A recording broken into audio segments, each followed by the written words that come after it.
मजबूत करने के लिए, इस अपना मुफाद हासिल करने के लिए, अपने इक़्तिदार को तूल देने के लिए कानून भी बनाए जाते हैं, पॉलिसी भी बनाई जाती है, आईनी तरमीम करने की कोशिश भी की जाती है। ऐसे हालात में मुल्क कैसे तरक्की करेगा? आपने कभी सुना है कि किसी मुल्क में पुलिस जो है, पुलिस जिसका काम अवाम को तहफ़्फ़ुज़ देना होता है, वो खुद एहतजाज कर रही हो, मुल्क की मेन शाहराह पर बैठी हो, पूरे जिले की पुलिस, एक नहीं कई जिलों की पुलिस, और वो सिर्फ ये बात करे, उसकी कोई वो डिमांड करे कि हमें इस मुल्क में तखरीबकारों का, जो हम पर हमलावर होते हैं, हमें यरगमाल बनाते हैं, हमें कत्ल करते हैं, उनका मुकाबला करने की इजाजत दी जाए। ये 24 करोड़ का मुल्क है। आज ये हमारी हालत हो चुकी है कि हमारी पुलिस भी एहतजाज कर रही है, सड़कों पर बैठी है। परसों आपके शहर में क्या हुआ? कानून बनते हैं कि जलसा ऐसा हो कि अवाम को तकलीफ ना हो। यहां पर जलसों से अवाम को कोई तकलीफ नहीं है, यहां अवाम को तकलीफ हुकूमत से है, जिसने हफ्ते वाले दिन पूरे रावलपिंडी की सड़कें कंटेनर लगाकर बंद कर दी। आप सब इस शहर के रहने वाले हैं, हकीकत आप जानते हैं कि हफ्ते वाले दिन इस शहर में क्या हुआ। यहां कोई जमात जलसा कर लेती, 5,000 आदमी आ जाते, 10,000 आ जाते, 2 घंटे में जलसा करके घर चले जाते। पूरा दिन पूरा शहर बंद रहा, मोटरवे बंद रहे, सड़कें बंद रही। इस्लामाबाद दारुल हुकूमत है इस मुल्क का। 24 करोड़ अफराद मुसलमानों का दारुल हुकूमत जो है वो कंटेनर लगाकर बंद किया गया। क्या हमें कोई शर्म नहीं रही? हम कर क्या रहे हैं? मैं कल पेशावर गया था, 3 जगह पर मोटरवे पर रेत की दीवारें, आप जाकर देख सकते हैं, रेत की दीवारें लगाकर मोटरवे ब्लॉक किया गया। क्यों ब्लॉक किया गया? कि वहां से जो लोग शामिल होना चाहते जलसे में वो ना आ सके। पीटीआई ने जो कुछ किया उसने पूरा पाकिस्तान जानता है। इमरान खान ने 3 साल 8 महीने में इस मुल्क के लिए एक पैसे का काम नहीं किया। जो इखलाकी इक़दार थे इनको तबाह किया, जमहूरी इक़दार को तबाह किया। लेकिन जमहूरियत का असूल है कि एहतजाज आईनी हक है, कानून के दायरे के अंदर रहते हुए एहतजाज आईनी हक है। यह किसी को इख्तियार नहीं है कि मेरा रास्ता रोके, सड़कें ब्लॉक करे, मोटरवे पर रेत की दीवारें खड़ी करे और मुझे जलसे में ना पहुंचने दे। ये सियासत के असूल है, ये जमहूरियत के असूल है। यही जमहूरियत का हुस्न होता है कि हर आदमी बात कर सके इखलाक के अंदर, दायरे के अंदर रहकर। तो ये ऐसी सोच कहां से आई है? मैं सिर्फ ये पता करना चाहता हूं, जिस मुस्लिम लीग नून में हम थे उसमें यह सोच नहीं हुआ करती थी। हमने पीपल्स पार्टी का दौर भी देखा, हमने 9 साल मुशर्रफ साहब के भी काटे, हमने 3 साल 8 महीने इमरान खान के भी काटे, लेकिन ये हालात हमने कभी नहीं देखे। जलसे हमने किए। आज किस बात का खौफ है हुकूमत को कि आप दीवारें खड़ी कर अवाम को उनके हक से महरूम करते हैं?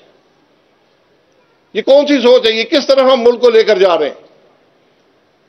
मुझे कल पेशावर में एक प्रोग्राम था जो सियासी नहीं था, फाटा के हवाले से था। वहां लोगों ने कहा कि आप क्या समझते हैं कि हम इस मुल्क के शहरी हैं, हम केपी के रहने वाले हैं, क्या हमें पंजाब जाकर जलसे में शिरकत करने का हक नहीं है? इसका जवाब मेरे पास नहीं था। यह आज बदनसीबी है मुल्क की कि हम तफरीक को मजीद फैला रहे हैं, हम निफाक को बढ़ा रहे हैं। आज सूबे आपस में लड़ पड़े तो क्या होगा?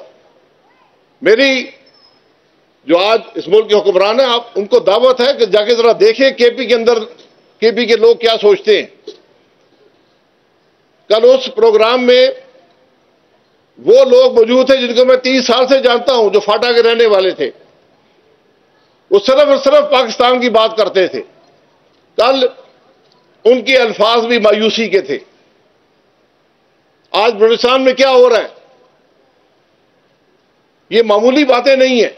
बाद में बड़ी तकलीफ भी होती है, पशेमानी भी होती है, दुख भी होता है, लेकिन आज वक्त है इस मुल्क से निफाक को दूर करने का। आज वक्त है मुल्क को जोड़ने का, उसको सही रास्ते पर डालने का, हालात को दुरुस्त करने का, मईशत को दुरुस्त करने का। इसका वाहिद तरीका है मुल्क में सियासी इंतशार खत्म करें।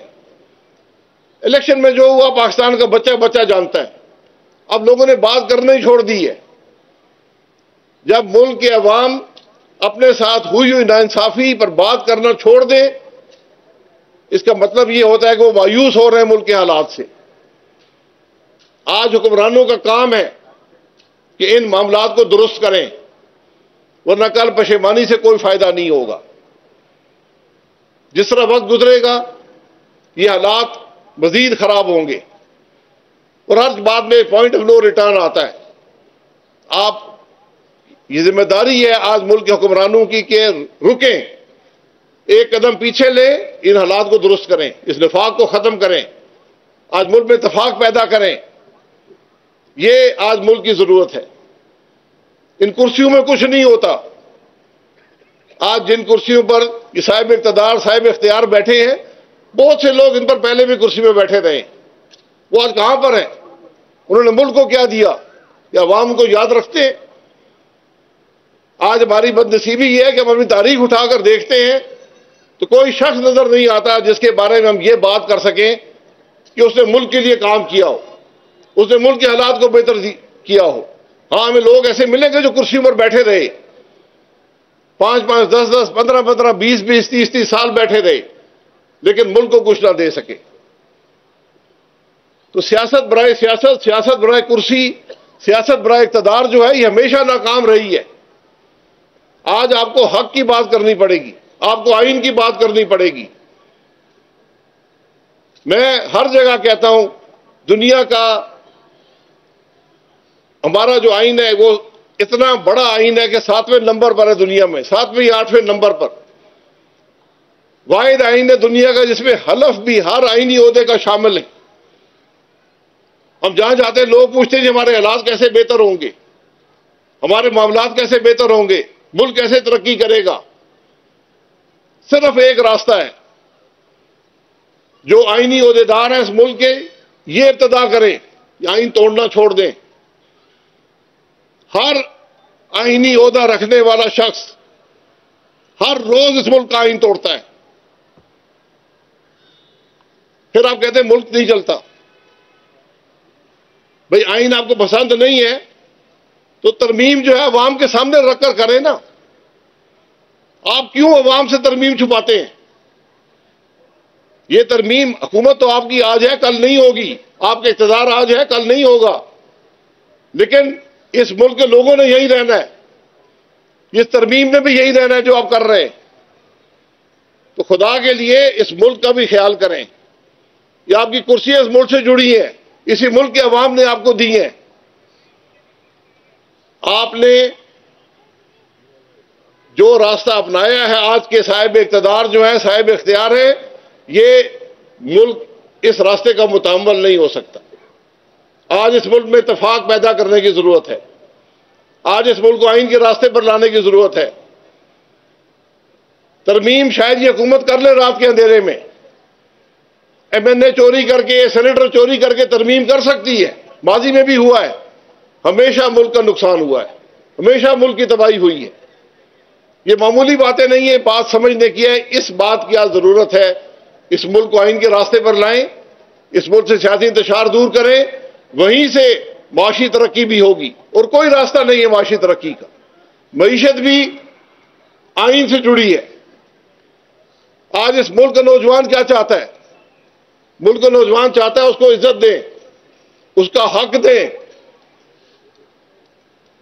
उसकी राय का एहतराम करें, उसको रोजगार का मौका दें, कारोबार का मौका दें। ये सब चीजें उस वक्त मुमकिन होगी जब मुल्क में आईन की बालादस्ती होगी।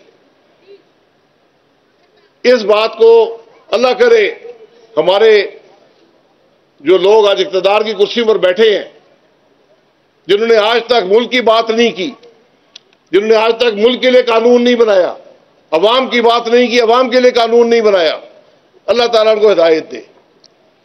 मैं आप सबका बहुत मशकूर हूं। चौधरी सरफराज अफजल साहब, हम एक नए सफर का आगाज कर रहे हैं। इंशाअल्लाह आपकी दुआओं से, आपकी मोहब्बत से, आपकी मेहनत से हम यहां कुर्सियों के तालिब नहीं हैं। हम यहां पर अपने इन कुर्सियों पर बैठकर अपने खानदान को आगे नहीं बढ़ाना चाहते। ये इंशाअल्लाह पाकिस्तान की पहली जमहूरी जमात होगी जिसके अंदर भी जमहूरियत होगी, जिसमें लोग कुर्सियों पर बैठने के लिए जमात में नहीं आएंगे, अवाम की खिदमत करने के लिए, मुल्क के हालात बेहतर करने की बात करेंगे। ये वाहिद जमात आज है जो मुल्क के मसाइल की बात करती है, उसके हल की बात करती है। हमने एक विजन डॉक्यूमेंट दिया है जिसमें पाकिस्तान के तमाम बड़े मसाइल का जिक्र है और उनके हल का जिक्र है, और हम एक एक करके उन पर एक वसी जो प्लान है वो भी अवाम के सामने रख रहे हैं। लेकिन आज जरूरत जिस बात की है, हमने मुल्क के हालात को दुरुस्त करना है। तो हम जो आज लोग यहां बैठे हैं, तो सरफराज साहब जो हमारे साथ आए हैं, इंशाअल्लाह मिलकर हमारी कोशिश ये होगी कि पाकिस्तान को बेहतर मुस्तकबिल दे सकें, पाकिस्तान के अवाम को फलाह दे सकें और पाकिस्तान के नौजवान को उम्मीद दे सकें। आपका बहुत शुक्रिया।